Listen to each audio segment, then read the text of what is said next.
दिल्लीच्या मुख्यमंत्री रेखा गुप्ता यांच्यावर आज सकाळी जनसुनावणी दरम्यान हल्ला झाला। एका इस्माने थेट कार्यक्रमाच्या ठिकाणी त्यांच्या जवळ जाऊन त्यांना मारण्याचा प्रयत्न केला।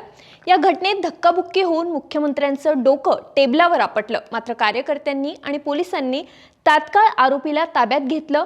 सध्या त्याची चौकशी सुरू आहे। डॉक्टरांनी मुख्यमंत्री रेखा गुप्ता यांची तपासणी केली। त्यांची प्रकृती स्थिर असल्याची माहिती देण्यात आली आहे। रेखा गुप्तांना शिवीगाळ करण्यात आली आणि केसांना ओढून मारहाण करण्यात आल्याची माहिती मिळते। तसंच दगड फेकून मारण्याचाही प्रयत्न केला गेला। दिल्ली भाजप अध्यक्ष वीरेंद्र सचदेवा यांनी जनता दरबारादरम्यान मुख्यमंत्री रेखा गुप्ता यांच्यावरील हल्ल्याचा तीव्र निषेध केला।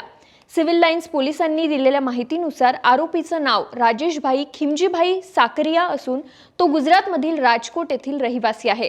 41 वर्षीय राजेश हा त्याच्या नातेवाईकाला तुरुंगातून सोडवण्यासाठी मुख्यमंत्री रेखा गुप्ता यांची मदत मागण्यासाठी आला होता। त्यानंतरच हा प्रकार घडल्याचं प्राथमिक तपासात समोर आलंय।